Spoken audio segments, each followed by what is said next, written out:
مساء الخير مشاهدينا الكرام، اهلا بكم في النشره الجويه الخاصه لهذه الليله ولصبيحه الغد. إذن تستمر الاجواء المغشاة والوضعيه الجويه الغير مستقره على جل المناطق الشماليه للوطن هذه الليله. اذن درجات حراره دنيا تبقى فصليه على جل الولايات الشماليه للوطن. راح نسجل 12 الى 11 درجه بكل من السواحل الشرقيه، السواحل الغربيه، المرتفعات والهضاب العليا الشرقيه، نفس المقياس بباقي الولايات الداخليه لغايه الجنوب الغربي للوطن.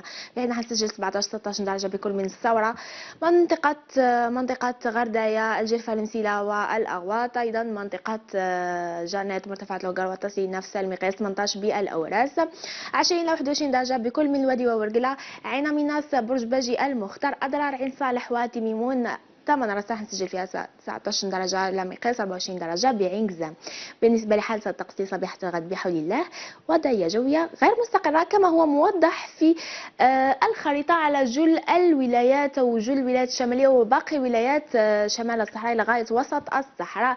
تبقى هناك الأجواء مغشاة، سحب كثيفة تميز جل المناطق الشمالية، بعض الزوابع أو بعض الخلايا الرعدية المنعزلة تميز أو السواحل الوسطى وحتى المرتفعات الداخلية الغربية للوطن. لكن درجة الحرارة الدنيا تبقى فصلية، تبقى مرتفعة على كل الولايات الشمالية، تبقى الأجواء فيها حارة بالرغم من السحب الكثيفة التي تميز شمال الصحراء لغاية وسط الصحراء، بعض المناطق بأقصى الجنوب الغربي وحتى الجنوب الشرقي والمرتفعات الصحراوية. أقصى الجنوب تماما ستبقى السماء صحوة صافية ومشمسة أيضا بالجنوب الغربي للوطن. بالنسبة للظهيرة، ظاهرة الغد بحول الله، درجة حرارة الدنيا فصلية بالولايات الشمالية الوسطى وحتى الغربية للوطن. حنسجل 22 درجة بيض ونعمة، المرتفعات الداخلية الوسطى 19 إلى 18 درجة بكل من المناطق الشمالية الغربية سواء الساحلية أو حتى الداخلية منها وحتى السواحل الوسطى للوطن. 26 درجة تبقى وترتفع وتتجاوز معدل الفصل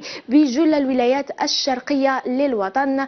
28 درجة بمنطقة تندو، في حين 30 درجة ترتفع بالجرفة، المسيلة والأغواط. 32 درجة حنسجلها بوسط شمال الصحراء من الثورة إلى غاية غرداية وبشار.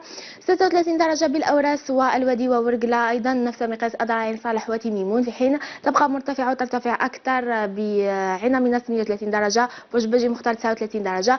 أما منطقة المرتفعات الصحراوية ومنطقة تامناس 34 درجة أعلى مقياس سيكون 42 درجة بعين قزام، أيضا ترتفع بإليزي تصل إلى 40 درجة. بالنسبة للملاحة والصيد البحري مشاهدينا البحر بحول الله، يبقى قليل الاضطراب على طول الشريط الساحلي، قد يضطرب بالسواحل الغربية، الرياح قد تتجاوز 30 كم في الساعة. الختام بالمعلومات الفلكية الخاصة بالجزائر العاصمة وضواحيها. 6 دقائق الشروق، 26 دقيقة الغروب. لتفاصيل معلومات أكثر تابعونا على الموقع الإلكتروني الرسمي يظهر أسفل الشاشة. أشكركم على حسن الإصغاء والمتابعة، إلى اللقاء.